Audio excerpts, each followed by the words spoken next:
Cool. So got our kind of already went through the skills check thing that we did, you know, the zero karma. How's your integration? How's your differentiation? My conclusion is we should talk about some things based upon those. I think you probably agree. I know some of you strongly agree. But before we do that, I want to show you the syllabus quickly, because we didn't really get, I just kind of blabbed about it. Let's just do this.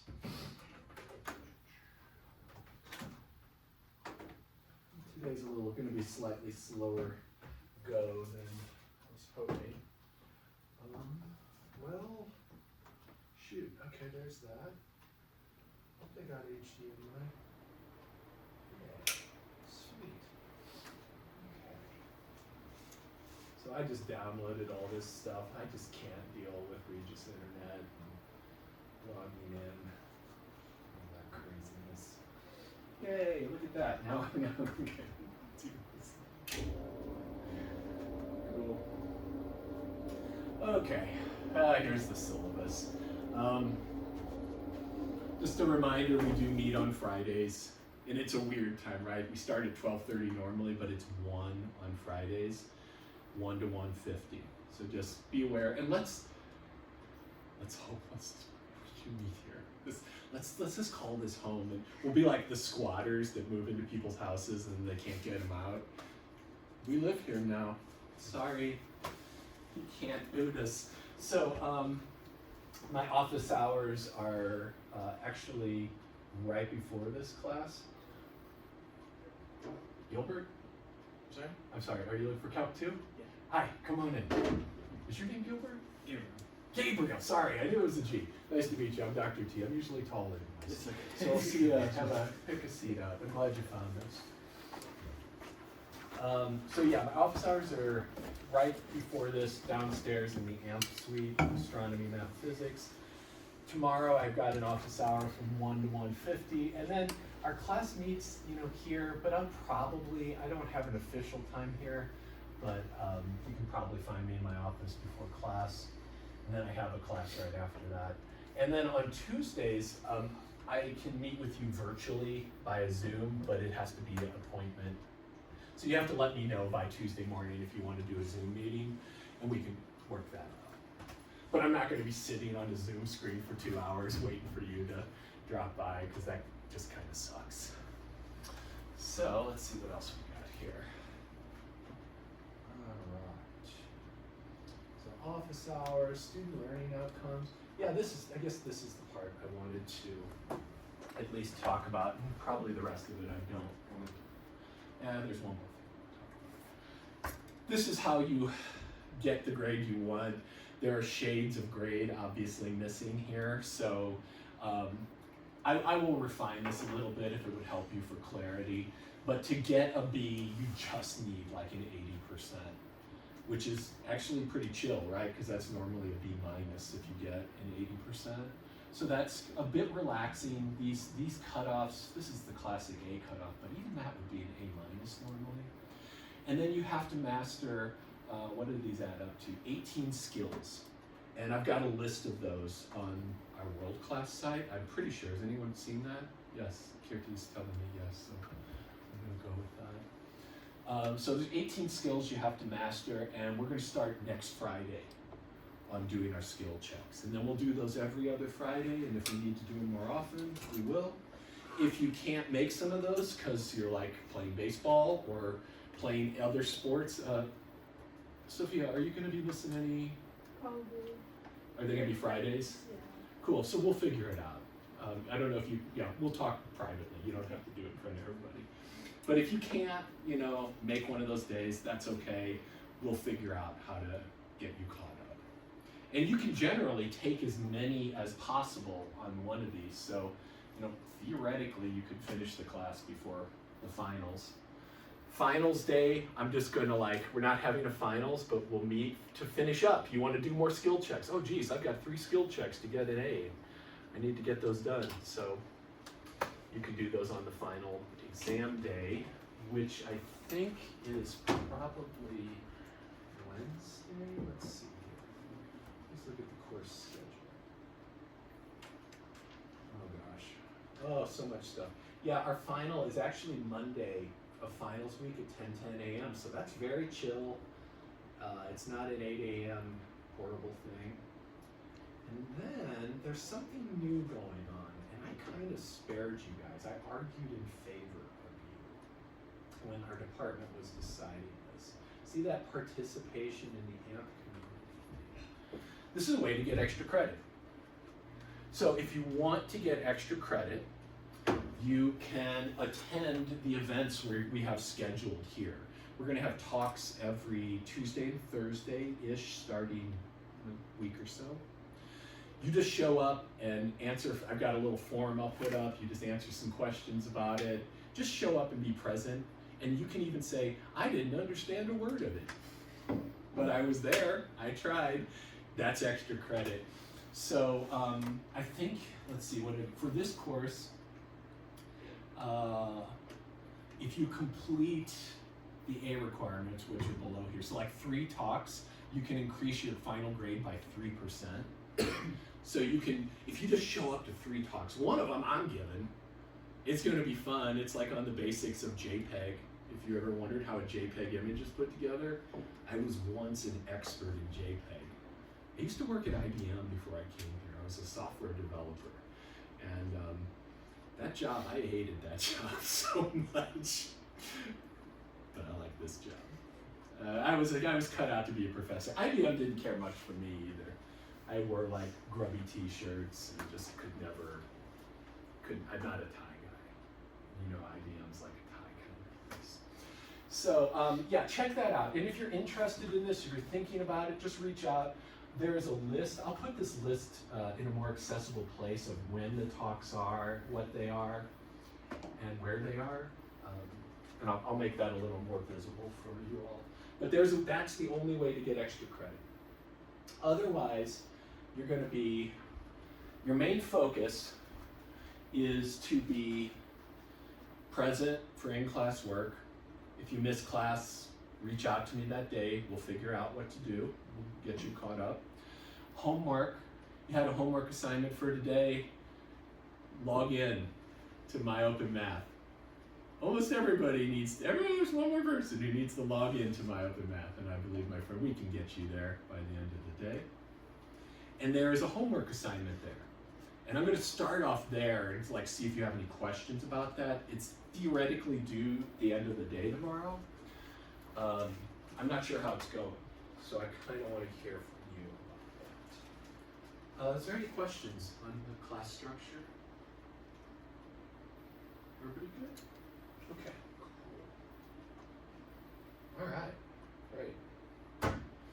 So, oh yeah, like this. So, how is that homework going?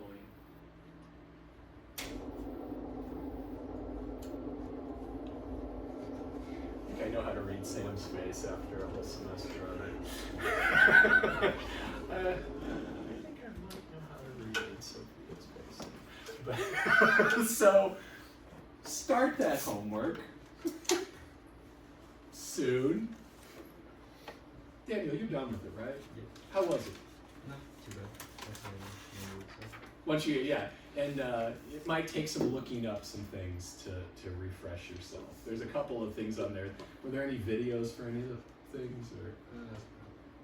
Or oh, so you started. You're just faking me out, man.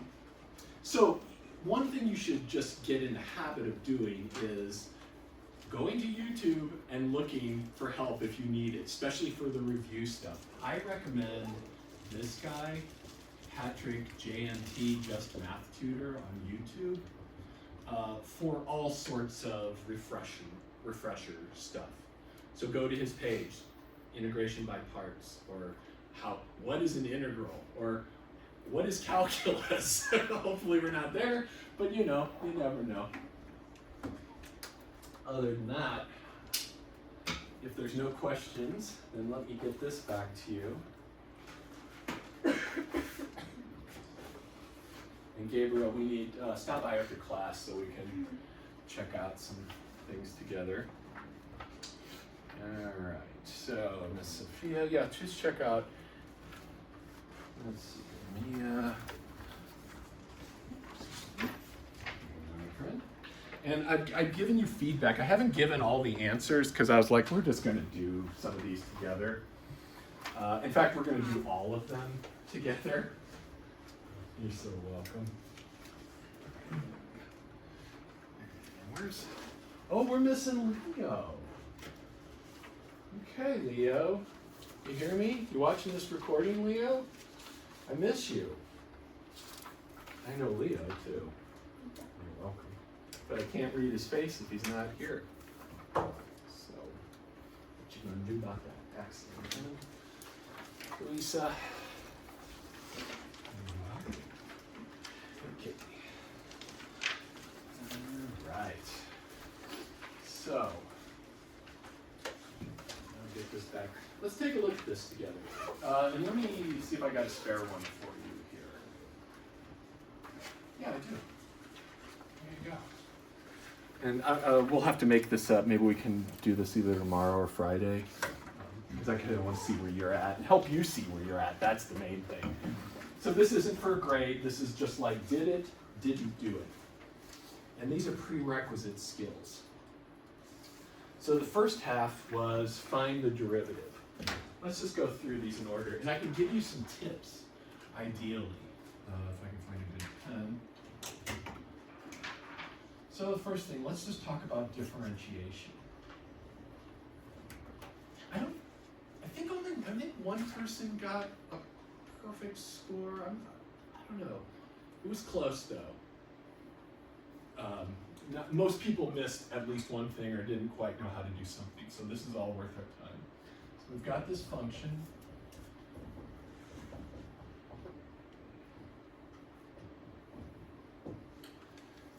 And I want to find the derivative. So what is a derivative? What do you think? Sam, what's a derivative? Yeah, remember how we had a little, remember the spiral? I remember it. Kind of, that makes it feels grateful I'm talking to you. So a derivative, anybody got anything for what is a derivative? Yes. Slope, yeah, nice. So the derivative of a function can be interpreted as the slope of the tangent. Does that sound familiar? Yeah? Slope of the tangent. Yes? Hell yes. That's a person who remembers the trio, the holy trio of derivatives. Thank you, Sophia. So it's the slope of the tangent. It's also the instantaneous rate of change.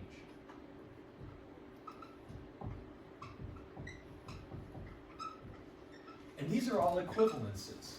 And actually, thinking of it in all those ways at different times can give you a lot of insight and power into how to use it and what the heck am I even doing here. So just quickly, the process of this all. Can you see that okay, Mia? Okay, cool. And Luisa, there's no glare or anything over there? Okay, awesome. So if I have some function like this, y equals f of x, here's my x-axis, here's my y-axis. Let's just do a quick review. If I take a point x and go up to its location on the graph, that's f of x, this is my input. These are my outputs. So if I input x, I get out some formula that tells me how high up or down to go. That's this point right here. And then I move over just a little bit. So I add an h on. I'm going to move over to x plus h. So I've moved over just h units. Now that h could be negative as well, but mostly we just draw this picture this way. So the same picture would work. Aha! Good, you heard me harassing you on video. Fantastic. Good. Good, I'm glad you're here. Yeah, good. So I move over just a little bit and I go up to the function at that point. that output is f of x plus h. Then what I'm going to do is find the slope between these 2 points. I'm going to find the slope of this line. Oh my god, I'm doing a really bad job, but imagine that line goes through those 2 points. And I'm going to find its slope. So its slope is equal to the change in height over the change in, I was going to say run or input. So in other words, it's the change in output over the change in input. And that delta, that capital delta, that's the classic change symbol. That's used in chemistry too, I believe. I'm no chemist, but yes, all right, I'm getting it. From Mason, getting the thumbs up. Okay, cool. So, what does that look like here? Well, it's this distance here is the change in height. And so that's going to equal f of x plus h minus f of x. That's how much the height changed when I moved this way. And the change in the input was just h. Is this all looking familiar-esque? That's what we're looking for. We're looking for spark those ancient chords of calculus in your brain. So, this right now represents the slope of this thing. But what we want, and you can also think of this as the average rate of change. We are interested in not the average, but the instantaneous rate of change. So when you're driving your car and your speedometer is moving back and forth, the needle's moving back and forth, it's hard to keep it steady. In modern cars, it's a little easier, but it's kind of oscillating. So we're looking at where's that at right now? And then a little later, it might be here. I want that instantaneous, how many miles, well, that's the top, per hour am I going? So that's the instantaneous rate of change. To get that, we use this calculus construction that allows this h to shrink to 0. So I'm going to bring these 2 points together. And when they coalesce, it becomes a tangent line. So as h tends towards 0, this picture turns into this picture. Right? At x, those 2 points become 1, and I've got my tangent line right there. And so I have the tangent slope, which is the instantaneous rate of change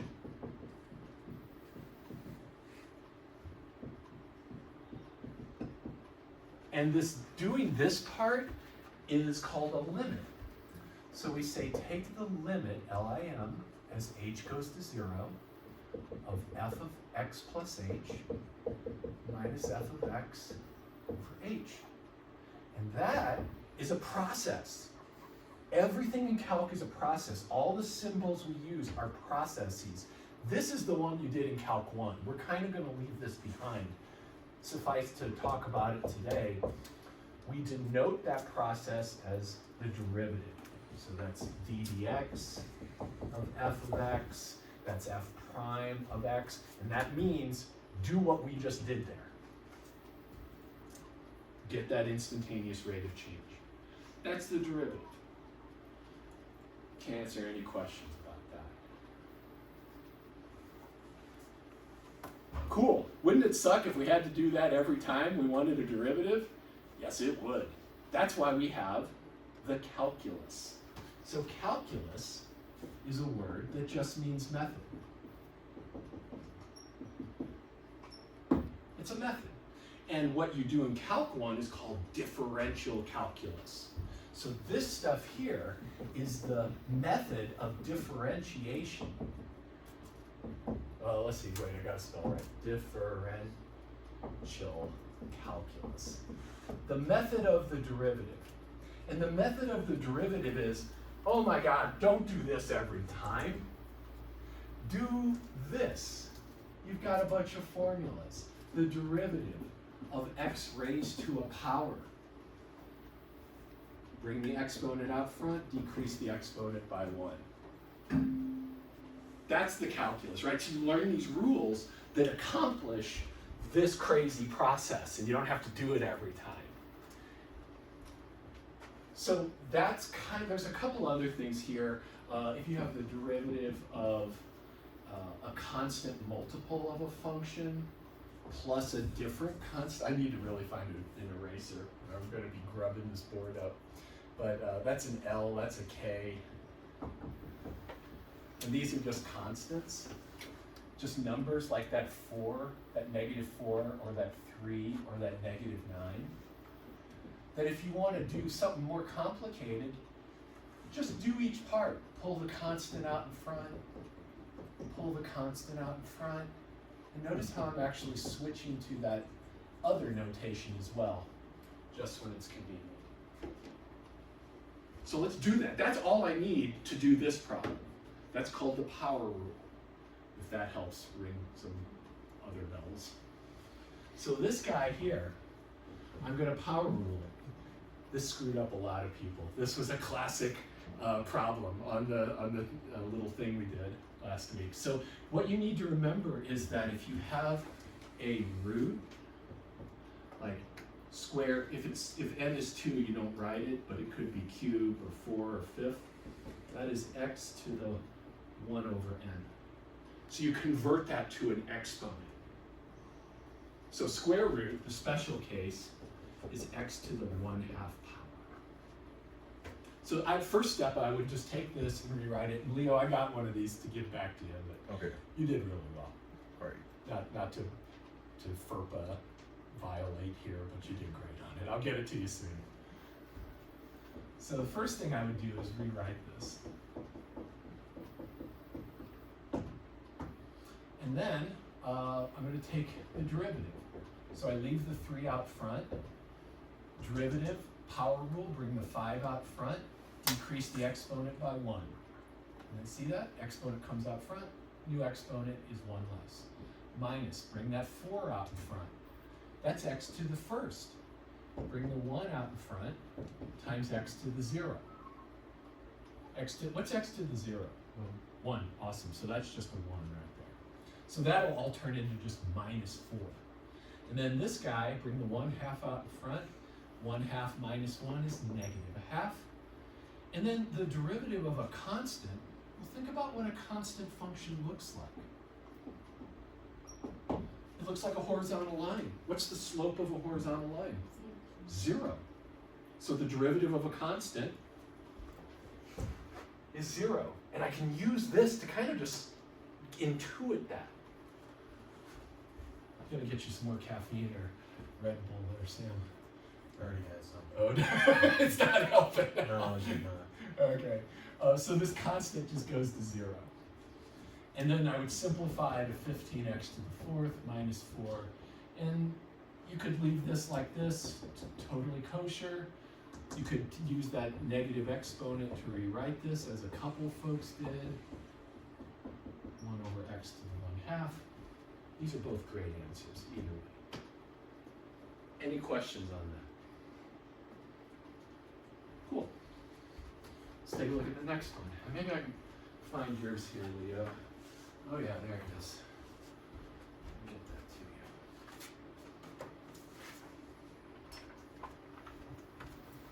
Thanks, sir. You. You're welcome. Okay. So next one is, I really need the eraser now. I'm afraid to write here, but I'm going to try. I'm afraid it'll never come off. We've got g of t equals 2 over t to the 5th plus e to the t. So this guy, I'm going to rewrite immediately as 2t to the negative 5th plus e to the t. E is a very special thing in calculus. What's that derivative? It's just the same. It stays the same. So when you take a derivative of e to the x, it's just e to the x. Or e to the t stays e to the t. So this is the lowest hanging fruit in mathematics. Its answer is in front of you. Just go for it. So this guy, now I'm going to say g prime of t is negative 10, because I'm bringing the negative 5 out in front, t to the negative 6 plus e to the t. How? Yes, Sam? I think it's supposed to be T to the 7. Oh, is it? Yeah. Thanks. Oh, and then we got an extra example. Thanks, Sam. So Sam, what's the new derivative? Negative 14 T to the negative 8. Beautiful. I'm not trying to punish you for helping, but I guess I did. Is this all looking good? Anybody see an eraser anywhere in this room? I'm not going to use my shirt. I need to go get an eraser. So I'll be right back. Let me give you one to do.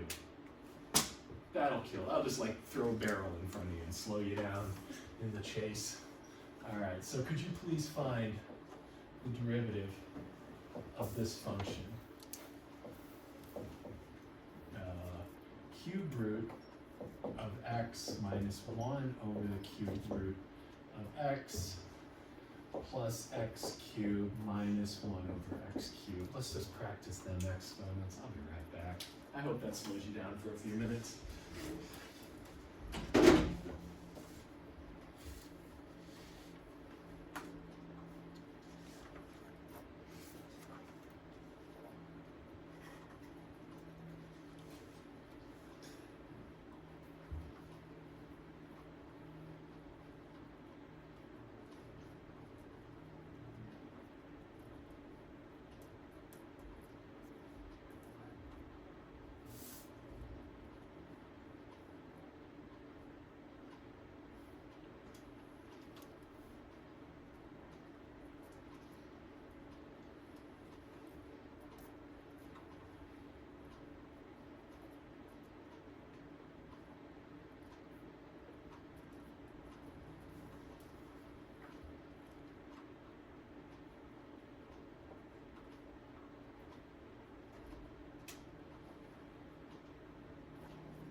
So it makes me so happy that we have this room.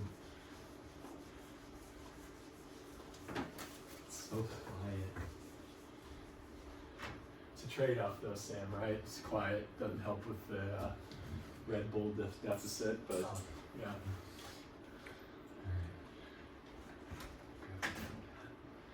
Okay, first step, convert to exponents. And there's one here that I think might have been a little trouble, because it was on the quiz, so let's take a look. That's x to the 1/3. What's that exponent? Minus 1. Minus 1/3, beautiful. Several folks chiming in. X to the 3rd, and then this guy is minus 3. So f prime of x is 1/3, x to the negative 2/3. When the negative comes out front, this becomes a plus, and then that becomes negative 4/3, and your fractions may or may not be fast. That's okay. The one thing we wouldn't want to do is get our calculators out and make that a decimal, because that's hideous. Let's just work with fractions when we can. This becomes this becomes plus because of the minus, negative 4th. How we feel? Any questions? Mason, question? And you would tell me. Okay. All right. Cool. Any questions over here? All right. Cool. All right. So that was number none. I just made that one up. Number 3 was number 3 smoked a lot of people. We have h of y equals 3 sine of y cosine of y. Now when I read that expression, I know that I could take the derivative of this, and I could take the derivative of this, but they are multiplied together. So get used to reading things in your head and saying those operations, because that's multiplication, that's a product. So to take this derivative, I need the product rule. When you have a product of functions and you understand each one, how to do it, but you don't know how to do the whole thing, you're going to use the product rule. And the product rule says this: the derivative of f times g is the derivative of the first part, leave the second part alone, leave the first part alone, times the derivative of the second part. Everybody gets a derivative in turn, not all at once. The classic mistake is that you do this. You wish. Your wish is not granted. That is not the answer. So we've got to do this product rule with the sum, letting everybody get their turn at a derivative. So on this one, I'm taking a derivative with respect to y. I got a 3 out in front. I'm just going to pull it out in front. Derivative of sine is cosine times this guy left alone. Now leave this guy alone. Times the derivative of cosine, which I was pleasantly surprised to see a lot of people knew was minus sine. So what I've got now is cosine times cosine plus sine times minus sine. I could put that all together to be this. And that little square just means that's cosine of y times cosine of y. That's just notation to help us get that. Anybody recognize that trig identity? That's actually a trig identity. You do? Yes. Do you know what it is, Mason? Oh, sorry. I'm sorry. You were like bidding on something you hadn't. I was like nodding because I was like. Okay, cool. Does anybody recognize the trig identity here? Wasn't it equal 1? Oh, if there was a plus. Yeah, that's good. If it's cosine squared plus sine squared is 1. Yeah, beautiful. That's a good one to know. This one's a little weirder. This is cosine of 2y. This is one of those double angle things. You don't have to. It's okay. If you're like, what? I hope my A doesn't depend on that. Don't worry. That's a trig identity. But yeah, that cosine squared plus sine squared equals 1. That's like one of the most beautiful things ever. Can you see okay, Emily? Okay, cool. Any questions on that? Cool. All right, what else we got here? Oh, we're getting here. Okay, good. Number 4 is something that this was probably the one that was most missed. And I understand why. And some of you like, I could tell you kind of knew what needed to happen, and that was great. So I probably said something like close or something like that, almost. But what we've got here, number 4, is k of r is the natural log of the tangent of r. So listen to the way I said that. Natural log of the tangent of r. That of, the word of, is function. There's a functional composition going on. It's functions eating each other. So this, the fact that I said of, tells me that I need what's called the chain rule. And the chain rule, let's just talk about the general form, and then I'll give you a nice pretty one for this very common occurrence. It says if you have the derivative of a function of a function. So this means first you take the input x and you run it through g. You get a number out. Take that number, feed it into f, and then get that number out. So it's kind of like this. You got x, goes to g of x, and then you let f eat that g of x as its input.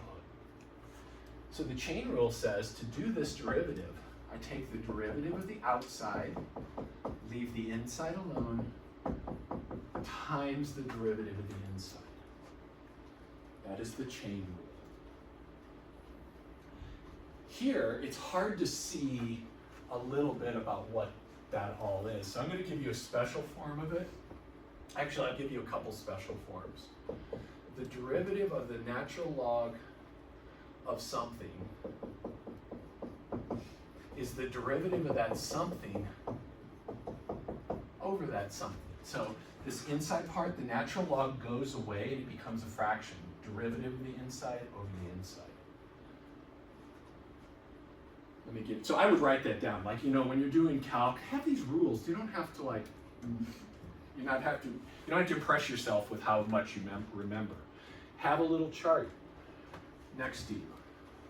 This board, look at that. This board is coming apart. I'm gonna bring some glue in next week and fix that. So there's another one I want you to know, and it's derivative of e to the f of x is derivative of the outside is just e to the thing. It basically doesn't change times the inside part derivative goes like that. That's a good one to know. We don't need that here. We're going to use this guy right here. So that says derivative with respect to r of tangent of r over tangent of r. If you wrote down something over tangent of r, somebody put like 1 over x, I knew you were thinking the right thing. You were like thinking in the right direction. And then some of you got the derivative of the tangent, which is secant squared, and that's awesome. And so we end up with that. And this can be simplified, but we're not going to mess with it. There's like trig stuff we could do. Spent way too long working through this stuff. Is there any questions on that? Okay, cool. And then the last one, number 5. Derivative with respect to w. I'm going to write the problem in a slightly different way. It's like this. So let's talk about, this is another chain rule. This is the arctangent of w cubed. So I know that a chain rule is needed here. But I need to understand what's the derivative of arctan first. So let's look at that. The derivative of arctan is 1 over 1 plus whatever's here squared. And also the arctan, that's inverse tan. These are the same thing. That's just different ways of writing the same thing. Inverse trig function, which almost no one even understands anymore. That's okay. As long as you can do calculus, then my job is done. So this guy here, the outside part is that form. So I'm going to take the outside part. Look how I'm just copying that. It's kind of like this. See, there's like a little box here, and a little box here, and what's in the box is the w cubed. So that's the outside rhythm that I've got, times the derivative of the inside part. Outside times inside. And so that's 1 over, I think this might have gone weird a few times. That's w to the 6th. And then this is 3w squared. And you can put the 3w squared on top if you want. Did anybody actually get that one right? Yeah, Kirti? Yeah, Sam? Yeah, nice. That was another, did you get that one, Leo? I think so. Yeah. Cool, nice. Any questions on any of that derivative stuff? Awesome. All right, let's move to the second half, which is more pertinent to us because this class is all about integration. And this is going to give me a segue into actually starting our class. So this works out quite well. We will really get rolling on Friday. That's why it's really important to get that My Open Math done so that we can leave that behind. Okay, so first one is find an antiderivative for this function.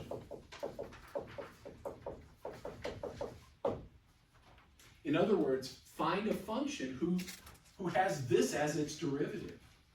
So I'm looking for the thing above this that when I take its derivative, I get this guy. It's the reverse process that we were just doing. So for this one, basically this is just some formulas, but if I write this out, I think it's going to make more sense now.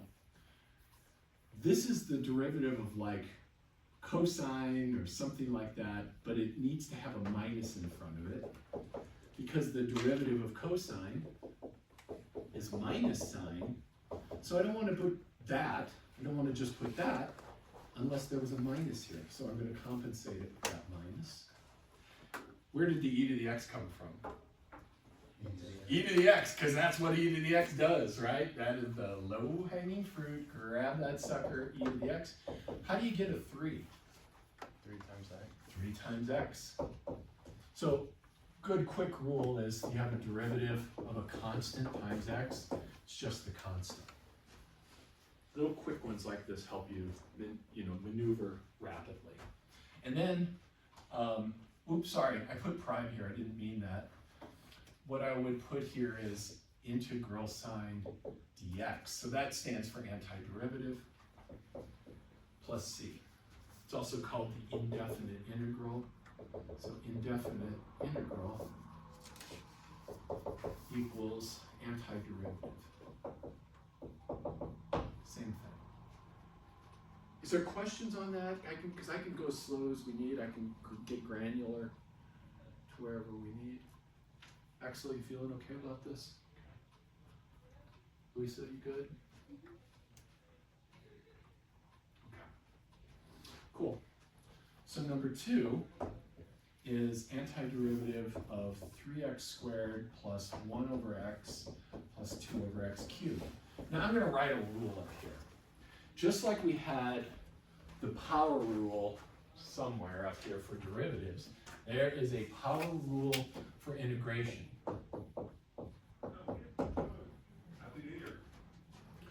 So that rule is the reverse of the other one. So the way this works is bump this up by 1 and divide by the new exponent. And a better way to write that, you don't want weird fractions like that. I would just put the 1 over n plus 1 out in front. And that works as long as I'm not dividing by 0. When would I be dividing by 0? 1 by x. When what? Who said that? I heard a voice, and then I didn't see it. Okay, then your mouth wasn't moving, whatever. 1 by x, and it would make it minus 1 plus 1. Yes, exactly. So when n is negative 1. So when n is negative 1, the thing looks like this. That's this, 1 over x. So 1 over x has its own special rule, and it's a natural log. So the power rule for integrals has 2 forms. If it's not 1 over x, do this. If it is, it's just natural log. So now I can do this whole thing as soon as I convert this. This is integral 3x squared plus 1 over x. I'm going to leave that like that because I know that's natural log. Plus 2x to the negative third. See, I'm just writing everything to set myself up for success. Now watch how this goes. Bump up the exponent by 1. So this goes to x cubed. And I divide by the new exponent out front. So the front becomes 3 over 3. Natural log. And usually we put an absolute value there. It's okay if you don't. Bump this up by 1. So my new exponent is negative 2. Negative 3 plus 1. Divide by your new exponent, which is negative 2. Tack on a plus c. Lots of plus c's. I was super happy to see that. Somebody tortured you by taking points off or something. So this is just x cubed plus natural log of x minus x to the negative second plus c. Sound good? Questions? Just let me know. You let me know. Get used to speaking up, popping your hands up, and when you have a question, I would wager money on it. I'll wager $1 that someone else also has that. I'm not saying who I'll pay that dollar to, though. I will wager $1. I'll wager $10 to someone. Next one, number 3, is this dude. And this one was tricky because you either knew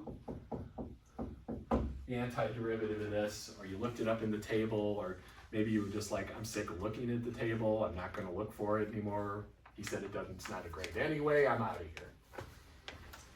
This guy is this form. So this is integral of x to the -1/2 sec x tan x. Power rule for integrals. New exponent is +1/2. Dividing by 1/2 is the same as multiplying by 2/1. So there's just a 2 out in front. When you divide by a fraction like this, you're just flipping the fraction over. So that's all I did here. I divided by 1/2, which became a 2/1. And then this is just the derivative of secant right here, plus secant. So you either knew that, you found it, or you just gave up, and that was cool. That all making sense? Vague sense? All right, we're almost done. Hang in there. This was a good one. This is a good one. I think like a couple, probably wasn't supposed to do that. I don't know what that is. That looks dicey. I don't like the word informer these days. That's something that makes me feel safe. So number 4, we've got this function whose derivative is this. And we know that the function we're trying to find at pi/2 spits out a 1. So this is useful to find this integration constant. That's what that information helps us find. Otherwise, the first step is to take the antiderivative of this. So g of x is equal to antiderivative of cosine, sine. X, that's x to the first, right? So I bump the new exponent up to 2, divide by 2. There's a 1 out in front. So it's just sine of x plus x squared plus c. I'm done, except I just need to find c. So g of pi/2 is sine of pi/2 plus pi/2 squared plus c, but that must equal 1. So I set it equal to 1, and I solve. Now sine looks like this. If you had been in my Calc, Calc 1 class, I would have made you memorize these graphs, which you may have forgotten by now. No eye contact. Oh, Leo's making eye contact with me. So I don't know who remembers that sine of pi/2 is 1. Awesome, that makes me happy. So at pi/2, pi twice pi/2 and 2 pi. And this is what a sine graph looks like. Really helps to know this picture because that's how I remember that sine of pi/2 is 1. So this thing here is just 1.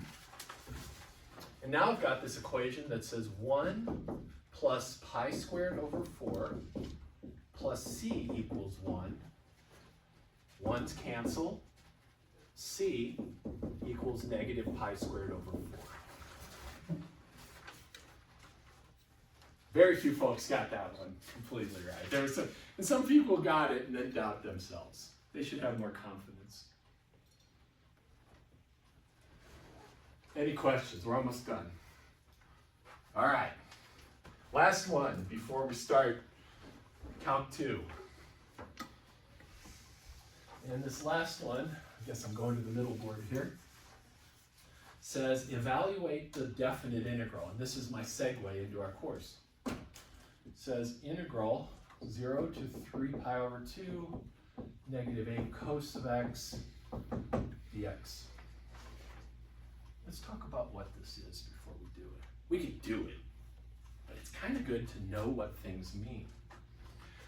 So one way to interpret this is that first off, it has something to do with this function and this graph.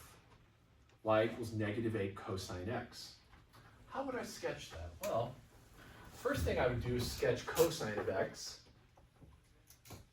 which looks a lot like sine, but it's shifted. It's got what's called a phase shift. It's a little out of sync with the sine graph.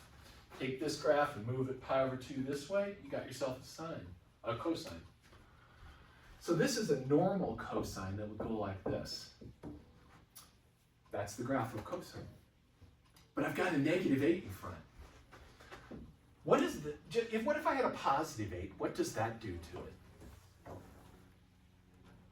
What does that do to the graph? Make it quicker. It's not on the inside. It doesn't change the period. I think that's is that what you're thinking? Yeah, I'm saying that the period would be, what's it called? Shorter. Yes. So if that was inside here, you're thinking good, Sam. But that's when that's inside here first. Because that's when you're affecting your input with the 8, and that compresses the input, makes it happen faster. Mm-hmm. But here we're affecting the output. We're multiplying all the outputs by 8. What does that do to the graph?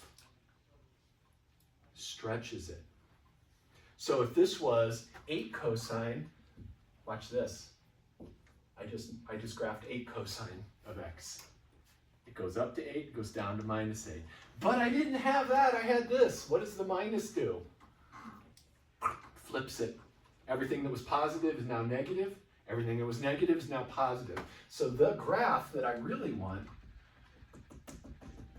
is the flip of this that looks like that. So that's the thing that I'm finding the definite integral of.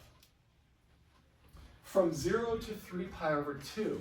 So that means between 0 and 3π/2, we are interested in the net signed area.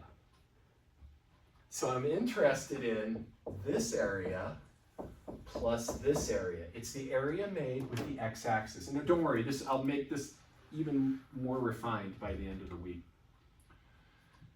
This is a negative and this is positive. And if you think about it, our net effect would probably be just half of one of these little lumps right here, because this half and that half would cancel, and then we'd just be left with one of these. But to find the total of this negative area plus this positive area, we do that. So, step 1 is find the antiderivative. A lot of folks did that. That is the antiderivative of -8 cosine x. I just pulled the -8 out in front. Antiderivative of cosine is sine. And then this, and nobody got this, so I put this on everybody's paper who was, until I got tired of putting it and then decided we'd talk about it. I put a vertical bar, which means evaluate at. So I took the antiderivative and I turned the integral sign, because I'm done with integration. Now I've got the antiderivative and I'm going to evaluate at 0 and positive 3π/2. Top in, put the top limit in. So it's -8 sine of 3π/2 minus, and then you subtract. You put in the top, you put in the bottom, and you do top minus bottom. So minus -8 sine of 0.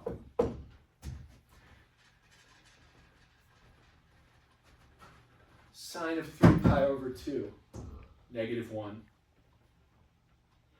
Sine of 0, 0. So this is -8 times -1 plus 0. And I think a few people got that 8 out of that. Good work. So that's kind of what we're starting from. That we've seen this before. With a little practice, we can get back up to speed. Anything you'd like to ask before I tell you another story for 20, 18 minutes, 17 minutes? Okay. Let's begin the story of Calc 2. I'm going to start with this thing here. So hopefully you did see integration at the end of your Calc class. My Calc 1 class last fall, some of you were in, I feel like I skipped something. Like we had so much time at the end. I don't know what, I was like, why are we done so early? So we did a lot of integration that normally wouldn't have been done. So let's talk about this thing here. This beautiful collection of symbols. So first off, how do I read that? Read this as the definite integral of f of x from x equals a to x equals b. That's how I read this. You probably won't always say that in your head, but you could. What does this mean? Well, it's a process, and that's where I'm gonna do this, we'll call it a day, we'll come back on Friday and start doing more stuff. So what does this mean? This is a very complicated process. Let's talk about that. What is that process? Well, and again, we need a picture. So let's say that this is a graph of some function.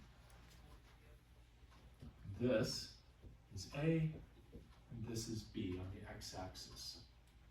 What I can think of this as, and it's good to think of this when we're building it, and we'll think about it in different ways as we move along, but I want to find this area. Here, A. That's my goal. You can think of this as representing that area. And this is a way to find that area. So here's how we're going to do it. And what's really amazing is this was going on in Babylon. The Babylonians, and you probably heard this in Calc 1, I don't know if you remember it or not, the Babylonians were doing this. They didn't have the symbols, they didn't have the modern notation, but they were finding the area of things. They were computing the position of Jupiter in the sky using the integral. The Babylonians, the first society in the Fertile Crescent. Not Newton. Newton gets all the credit. But it was the first peoples who thought about this. So this is part of who you are. I know Calc doesn't feel like, sometimes it's like, what is Calc? It's nothing to do with me. Calc is part of who you are as a human being. It's part of how we relate to the world. And you may not believe me. You may never believe that. But it is. It's part of being a human being, interacting with the world. So, how would we do this? Well, here's this process. Step 1, cut/partition the interval A to B into n pieces. They don't all have to be the same, so let's just draw a little line here. This is the x-axis, here's B, here's A. I'm going to make cuts so that there's n pieces to this thing, and they're going to be all sorts of different widths and lengths. I'm going to call this x sub 0, my left point, and then I'm going to make my first cut, that's x1. My second cut is x2. Notice how I made those very different widths. x3 here, dot, dot, dot. So now check this out. When I made 1 cut, 2 cuts, 3 cuts, I had 1 piece, 2 piece, 3 piece. So if I want n total pieces, this guy must be x sub n down here. And then I have n pieces in here.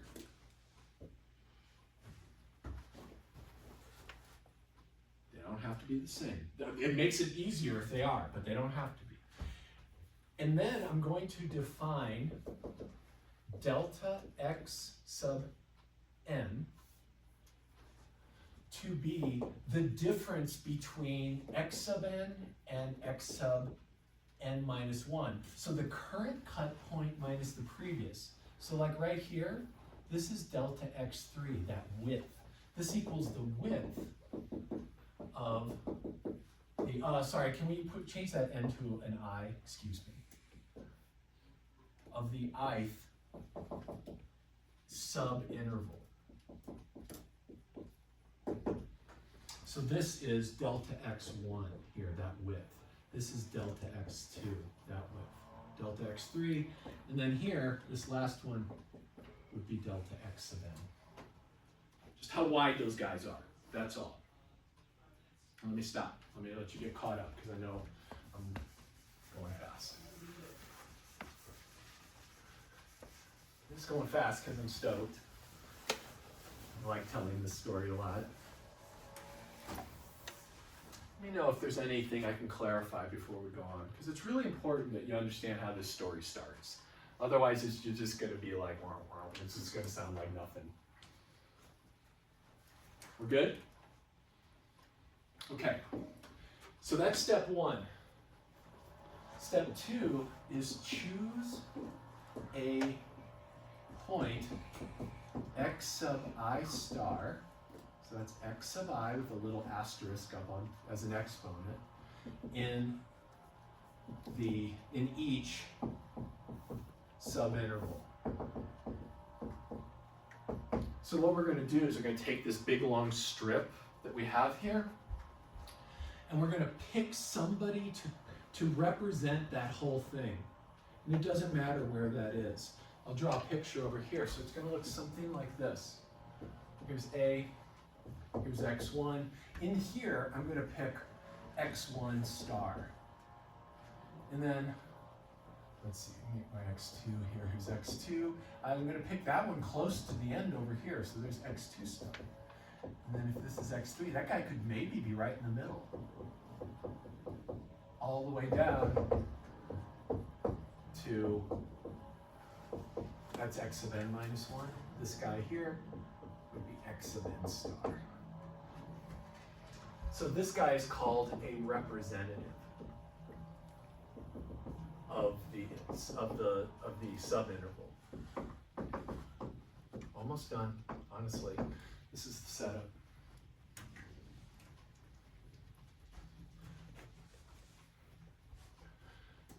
Cut it up, n pieces, pick a point in each piece to represent that whole piece. It's like they're nominating someone to the calculus senate. We've got n representatives right there. Step 3 is now form the sum. Bless you, yes. Let me show you what the sum, well, let's write it out first.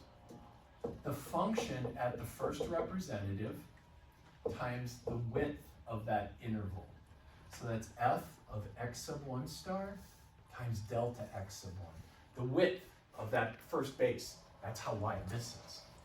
Plus the function at the second representative times the width of that second interval.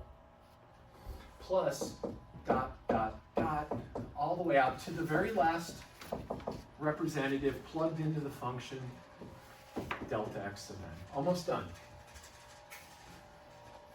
What does that mean? That is a picture. It's a bunch of rectangle areas added up. Let me draw the picture for you to show you what we've done. So what we've got here, here's B, and here's A. So if this is x1, here's x2, here's x3. Come out here. Here's my x1 star. I'm going up to the function, so that is f of x1 star. That's how high that line is right there. And I'm making a rectangle that height. I'm using the representative, let's call that A there. I'm using the representative to get the height of the function at that point. So this thing right here is a rectangle, and it has this area. So this is area 1. This is area 1. The second one, I've got some other point in here. Where did I pick it? Over here. Here's x2 star. Go up to the function, get that height. Make a rectangle that height with the base down here. So that's A2. The height is this. The width of the base of the rectangle is this. So this is A2. And so on and so forth until I get to the end. And let's see, I picked this guy kind of right in the middle. There's x sub n star. Go up here. Got a rectangle. Notice how that rectangle kind of spills below and above. I'm just kind of faking this out here. And then we got dot, dot, dot. There's n rectangles in there, and this is the sum of their areas. I will do this story again. This is the first time you hear this story. You will hear this story multiple times this semester. This semester is about this story. So there's not like a quiz on this story on Friday.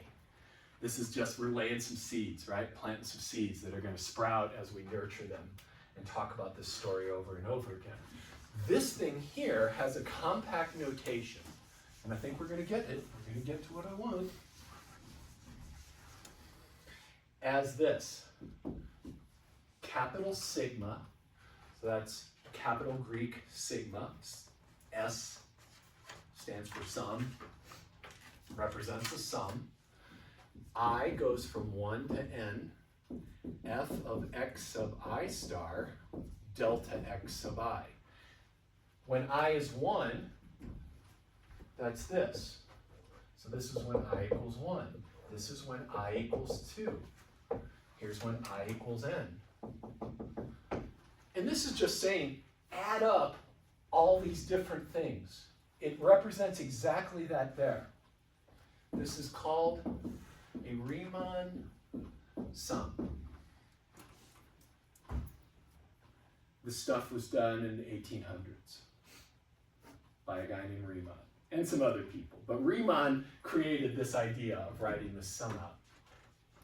So now, just really quick, we only got a couple minutes left.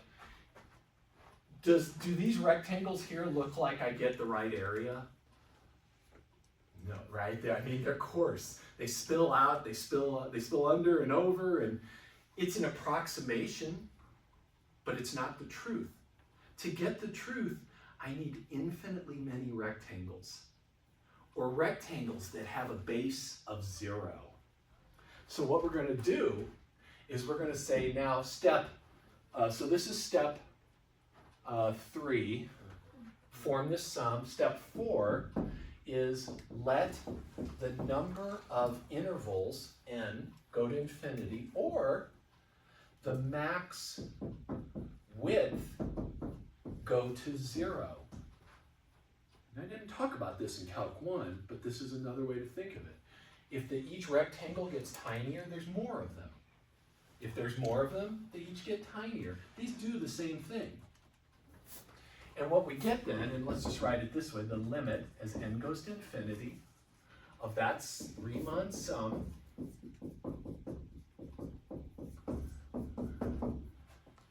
is a process.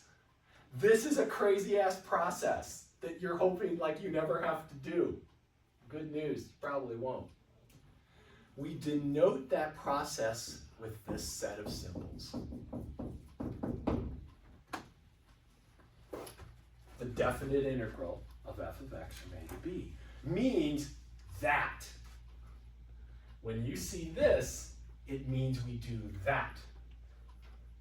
Luckily, we have integral calculus, the method of the integral, which allows this to happen with fancy rules and miraculous rules as well. So, this is a fancy S. The integral sign is an S. Sum, S, added up. The little delta x becomes dx because it's shrunk so tiny. It's what's called a differential. That just means a tiny little difference beyond small. That's Calc. Warm up. Good job, everybody. You stuck with it. Nobody fell asleep. You might have felt like we were plummeting, but you did it. Good work. I'll see you on Friday. Let's meet here, because nobody else seems to be here. We're squatting. And hopefully we'll officially have this place by Friday. I'll let you know. I'll send you an email when after. Thanks, folks. Thank you.